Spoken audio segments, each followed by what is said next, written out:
Praise the Lord. अजीजों, हमें अच्छा लगता है जब टूटी हुई चीजें जल्दी से ठीक हो जाती हैं, लेकिन परमेश्वर के पास बहुत से तात्विक सुधार नहीं होते। हम आमतौर पर सोचते हैं कि परमेश्वर बहुत धीमी गति से आगे बढ़ता है, लेकिन वो ऐसा इसलिए करता है क्योंकि वो तात्विक सुधारों की तुलना में गुणवत्ता और गहराई के बारे में अधिक चिंतित है। हमारी प्रार्थना अक्सर यही होती है, हे प्रभु कृपया मुझे धैर्य दे और इसे अभी करे।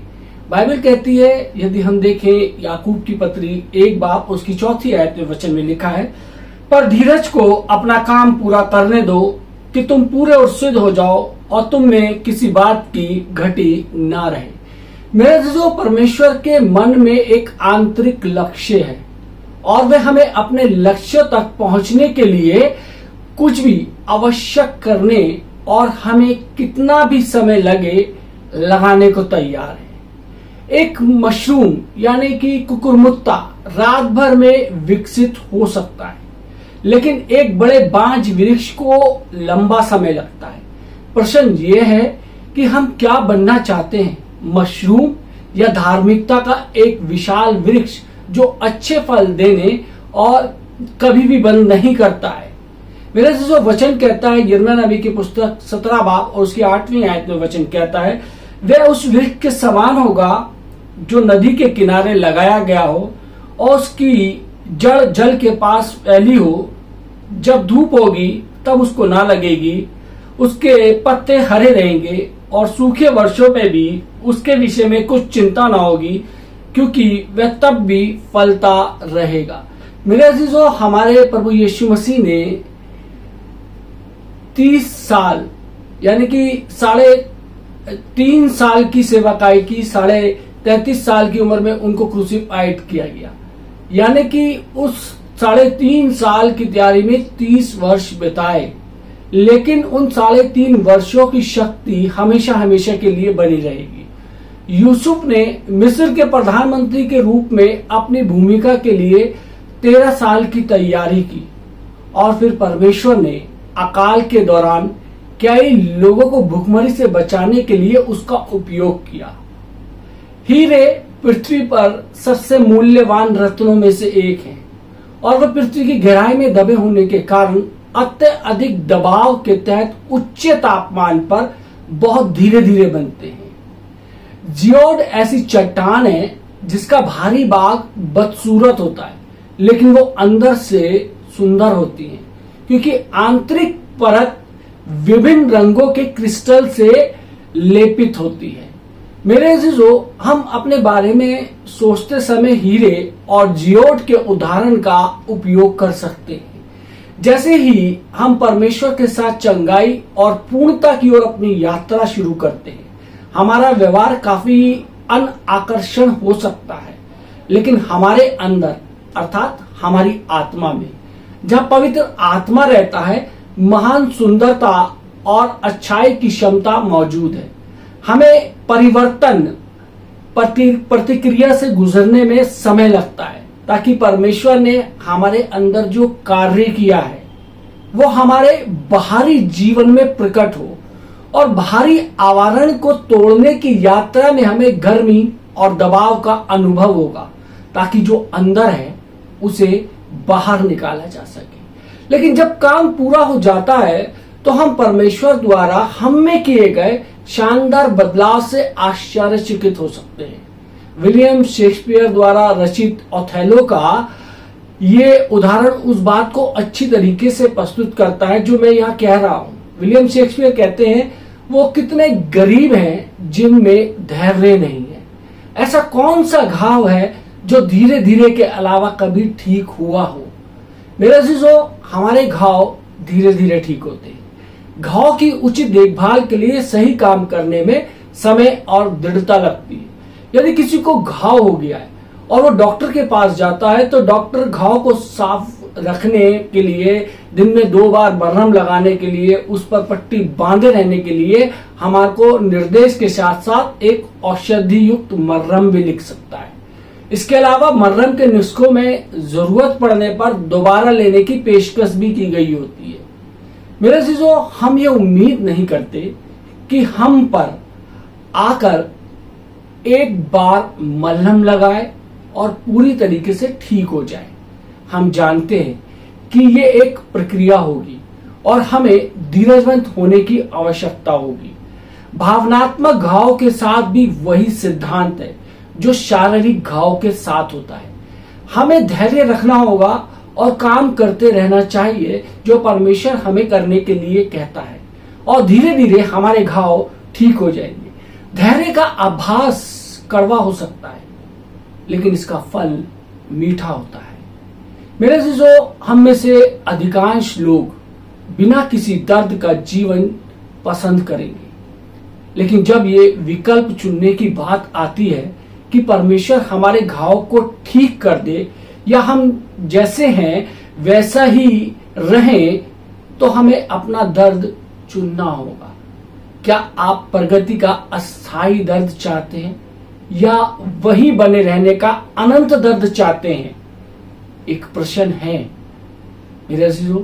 मुझे लगता है कि किसी भी प्रकार का दर्द सहना बहुत आसान हो जाता है अगर मैं जानता हूं कि यह किसी अच्छे परिणाम की ओर ले जा रहा है। उदाहरण के लिए, मैंने क्रोध छोड़ने और उन लोगों को माफ करने का विकल्प चुना है जिन्हें मुझे चोट पहुंचाई थी, क्योंकि मैं जानता था कि आशीष शांति पाने और परमेश्वर की इच्छा पर बने रहना होगा। मैं कभी कभी ऐसी चीजें दे देता हूं जिन्हें मैं अपने पास रखना पसंद करता हूं, क्योंकि मैं जानता हूं कि देने से खुशी पैदा होती है और मेरे जीवन में अच्छी फसल आती है। यदि आप इसके बारे में सोचने के लिए समय निकालें, तो हम सभी हर दिन हर रोज कोई निर्णय लेते हैं जिसके लिए हमें एक चीज छोड़नी पड़ती है जिसे हम चाहते हैं, ताकि दूसरी चीज को प्राप्त कर सके जिसे हम और भी अधिक चाहते हैं। मेरे अजीजों, मुझे यकीन है कि आप बार बार ऐसे निर्णय लेते हैं जो उस समय आसान या आरामदायक नहीं होते, क्योंकि आपको उस खुशी का एहसास होता है जो इसके दूसरी तरफ है। परमेश्वर को आपके प्राणों के सभी घाव को खोलने और उन्हें ठीक करने देने का निर्णय लेना, ताकि आप उस जीवन का आनंद ले सके जो यीशु आपको देने के लिए मर गया। आसान नहीं हो सकता, लेकिन घाव के साथ जीना कहीं अधिक कठिन है। मेरे अजीजों, मैंने एक महिला के बारे में एक फिल्म देखी जिसे एक ऐसे आदमी ने धोखा दिया था जिससे वो प्यार करती थी, और हर बार जब उसे देखती थी या उसका नाम भी सुनती थी तो उसे कड़वाहट और गुस्सा महसूस होता था। उसने उसे माफ करने के लिए कहा, लेकिन उसे लगा कि वो ऐसा नहीं कर सकती। एक पास्टर उसके साथ स्थिति के बारे में बात कर रहा था और उसने कहा, यदि आपके दांत में बहुत तेज दर्द है और आपकी एकमात्र पसंद उसे निकलवाना है, तो इसे निकलवाने से रोकने का कोई मतलब नहीं है। वो भी इसलिए क्योंकि आप उस दर्द से डरते हैं जो इससे मिलने वाला है। मेरे अजीजों, ये फिल्म 18वीं शताब्दी के समय पर आधारित है, जब दांतों के डॉक्टरों के पास सुन करने वाली दवाइयां नहीं होती थी। इसलिए मुझे लगता है कि दांत उखाड़ना काफी दर्दनाक रहा होगा बिना सुन किए हुए। फिर भी पास्टर ने उसे याद दिलाया कि दांत निकलवाने से थोड़ी देर के लिए दर्द होगा, लेकिन दांत निकलवाने का मतलब है कि दर्द हमेशा के लिए खत्म हो जाएगा। उन्होंने कहा, यदि आप उस आदमी को माफ कर देते हैं जिसने आपको चोट पहुंचाई है, तो ये एक दर्दनाक दांत को उखाड़ने जैसा होगा। आप इसे करें और इससे छुटकारा पाए ताकि आप अपना दर्द बंद कर सकें। संकरा रास्ता दर्द से रहित नहीं है, लेकिन उस रास्ते पर यीशु हमेशा आपके साथ है। ये वो मार्ग है जिस पर चलने के लिए उसने स्वयं चुना था और जिसे चुनने के लिए वो हमसे भी आग्रह करता है। एक बड़ी जीत आपका इंतजार कर रही और सही दिशा में उठाया गया हर कदम आपको उसके थोड़े और करीब लाता है। मैं आपसे प्रार्थना करता हूं कि आप अपने दिल के हर कमरे को परमेश्वर के लिए खोल दें और भरोसा रखें कि वो उसे प्रकाश, प्रेम और आनंद से भर देगा। मेरे अजीजों, वचन कहता है यशायाह नबी की पुस्तक 61 बाब उसकी 1 से 3 आयत तक, यहाँ पे वचन कहता है कि प्रभु यहोवा का आत्मा मुझ पर है, क्योंकि यहोवा ने सुसमाचार सुनाने के लिए मेरा अभिषेक किया और मुझे इसलिए भेजा है कि खेदित मन के लोगों को शांति दूं, कि बंदियों के लिए स्वतंत्रता का और कैदियों के लिए छुटकारे का प्रचार करूं, कि यहोवा के प्रसन्न रहने के वर्ष और हमारे परमेश्वर के पलटा लेने के दिन का प्रचार करूं, कि सब विलाप करने वालों को शांति दूं और सियोन के विलाप करने वालों के सिर पर राख दूर करके सुंदर पगड़ी बांध दूं, कि उनका विलाप दूर करके हर्ष का तेल लगाऊं और उनकी उदासी हटाकर यश का ओढ़ना उड़ाऊं, जिससे वह धर्म के बांझ वृक्ष और यहोवा के लगाए हुए कहलाएं और जिससे उसकी महिमा प्रकट हो। मेरे अजीजों, क्या होगा यदि आपको पता चलता है कि आपके शहर में एक ऐसी दुकान है जहां कोई भी घिसी पिटी, आप प्रभावी, बर्बाद, पुरानी या अब काम में न आने वाली कोई भी चीज ले जाकर उसे बिना किसी कीमत के एक नई चीज से बदल सकते हैं। यदि ऐसी कोई दुकान अस्तित्व में होती तो मुझे संदेह है कि आप चीजों का आदान प्रदान करने में कोई भी समय बर्बाद नहीं करेंगे। मैं तो बिल्कुल भी बर्बाद नहीं करूंगा। मेरी जितनी भी पुरानी चीजें मैं उनको बदल के बिना पैसे के नई ले आऊंगा। इस दुकान में एकमात्र आवश्यकता यह है कि आपको नया प्राप्त करने से पहले पुरानी बर्बाद हो चुकी वस्तुओं को बदलना होगा।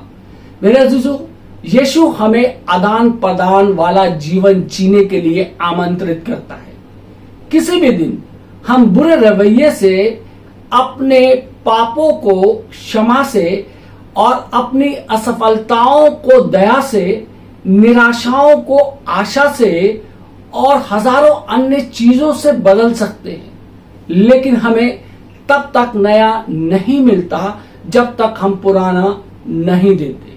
यदि हम अपने आप को वो सब कुछ जो हम हैं और हमारे पास है यीशु को देने को तैयार है, तो वे हमें वो सब कुछ देगा जो उसके पास है और वो है। मेरे अजीजों, वह वो प्रदान करता है। वह हम जो त्याग देते हैं, जो छोड़ देते हैं, उससे कहीं अधिक बेहतर है। जरा इसके बारे में सोचिए। पिता के पास जो कुछ भी है वो हमारा है और हमें अपने जीवन के हर क्षेत्र में इसका अनुभव करने के लिए बस अपने पुराने विचारों और तरीकों को त्यागने की जरूरत है।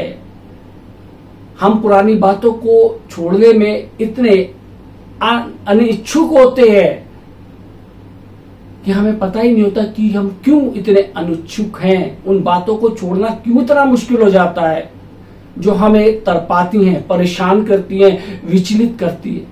मुझे लगता है क्योंकि पुरानी चीजों में कोई रहस्य नहीं है। हो सकता है कि हम उन्हें पसंद ना करें, लेकिन कम से कम वो हमारे लिए कोई आश्चर्य की बात नहीं है। हमारे पास जो कुछ है उसे दूर जाने और ये ना जाने का विचार कि हम किस ओर जा रहे हैं भयावह है, खतरनाक है, डरावना है। और इस वजह से कई लोग ऐसा करने से इनकार कर देते, मना कर देते। वे एक हीन, दर्दनाक, उत्पादक जीवन जीते हैं जिसका आनंद वे तब तक नहीं ले सकते जब तक वो इसे एक नए जीवन से बदल न लें। मेरे अजीजों, परमेश्वर का विनियम भंडार हमेशा खुला रहता है और वे आपसे मिलने के लिए हमेशा उपलब्ध रहता है। दुखद बात यह है कि अधिकांश लोग नहीं जानते कि इसका अस्तित्व भी है, और यदि वे जानते हैं तो उन्हें यह विश्वास करने में कठिनाई होती है कि इसके दावे सच हैं। यदि हम उसे अनुमति दें तो परमेश्वर हमारी भलाई के लिए कुछ भी और सब कुछ करने में सक्षम है। यदि आप परमेश्वर को अपने दुख, अपनी तकलीफ, अपनी परिस्थितियां देते हैं तो परमेश्वर बदले में हमारे को आनंद की भरपूरी देता है।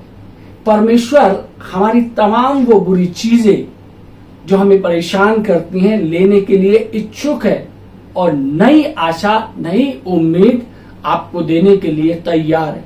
परमेश्वर चाहता है कि हम अपने जीवन के अंदर तमाम उन निराशाओं को दूर करें। परमेश्वर हमको हमारा पुराना लेकर नया देने के लिए तैयार है। हमारी सोच, हमारे विचार और तमाम वो चीजें जो हमारे को विचलित कर रही हैं, परेशान कर रही है, वो सब परमेश्वर को दे दे। परमेश्वर आपको बिल्कुल नया बनाने के लिए तैयार है। परमेश्वर आपके जीवन में काम करने के लिए तैयार है। परमेश्वर आप सबको आशीष दे। आमीन। आइए हम दुआ मांगे।